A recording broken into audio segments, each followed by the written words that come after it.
Maintenant, ici, on va programmer notre macro. Je viens dans macro, enregistrer macro. Ici, il suffit juste de donner un nom que vous voulez donner. Peu importe le nom. Évitez quand même des espaces. C'est pas du tout bon. Moi, je donne ça comme nom. Et après tout, je peux...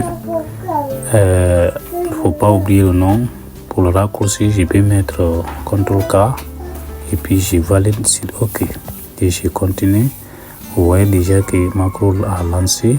Et je vais commencer par venir insérer d'abord une ligne au niveau de mon tableau. Je viens ici, je clique sur insérer la ligne.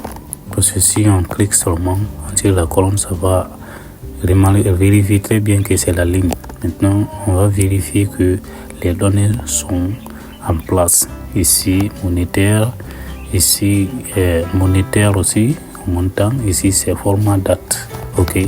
Si tout est OK ou si tout n'est pas OK, sélectionnez ça là. Vous copiez la mise en forme et vous reproduisez ça ici. C'est tout.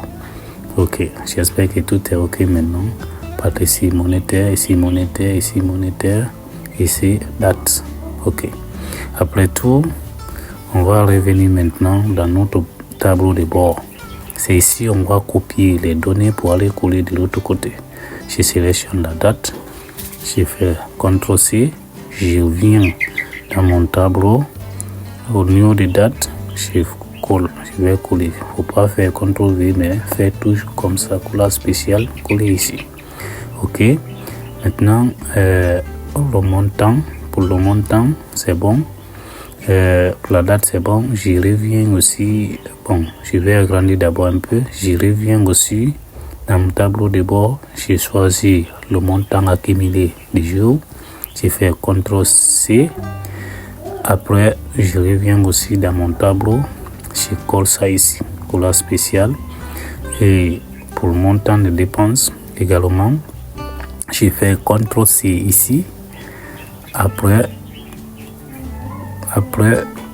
je reviens dans mon tableau et je copie ça ici. Maintenant, ça va rester les commentaires, c'est que les motifs de dépenses. Ça aussi, je colle et je viens coller ça ici. Maintenant, on est bon. J'espère que tout est OK. Après, je sélectionne tout ça, j'agrandis un peu. Je mets tout 14 à taille. Après 14, je vais retourner dans mon tableau. Arriver là-bas, je vais faire encore quoi? Je vais vider les cases là. Je vais nettoyer, je vais libérer les cases. Donc je libère, je delete, je supprime tout et j'espère que c'est OK. Maintenant, après ça, je vais aller au niveau des développeurs. Je prends bouton, on va créer une commande maintenant et on sélectionne. Dès qu'on lance ça, vous allez voir que notre macro est là en place. Donc on va venir au niveau des commandes pour sélectionner. Voilà, c'est ici. On va sélectionner bouton. On pourrait le faire autrement, mais faisons ça comme ça. Dès que je sélectionne ça, et dès que je lâche, boum, vous allez voir notre macro est sorti, on sélectionne, on valide. Désormais, c'est ce qui est ça. On peut directement modifier le nom.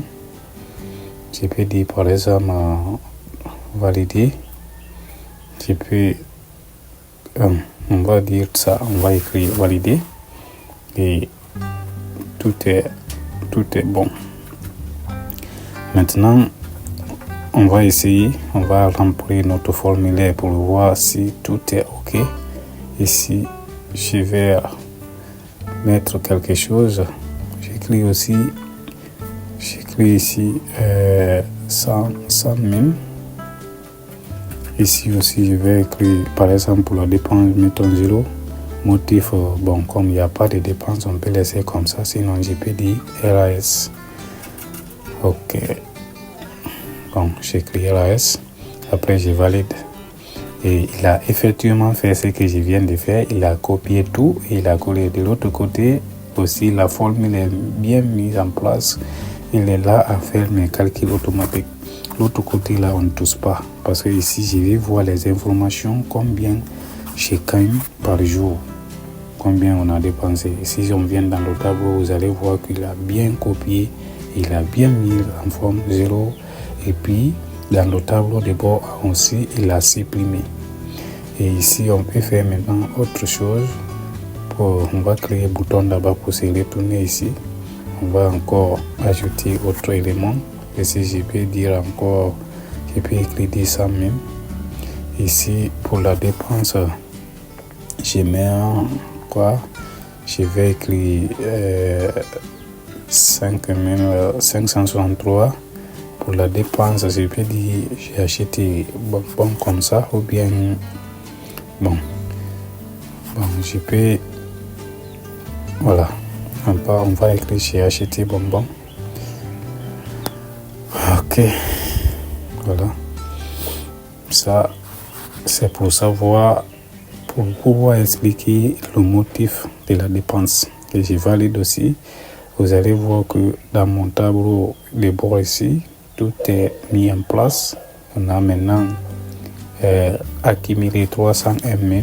On a dépensé 6 563 et 6 503 comme dépense. Et vous allez voir que quand on soustrait ça dans montant accumulé, c'est ce qui reste, 194 400.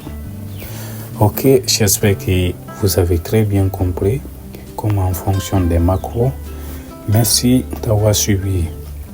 N'hésitez pas de vous abonner, liker, activer la cloche de notification pour ne rien rater.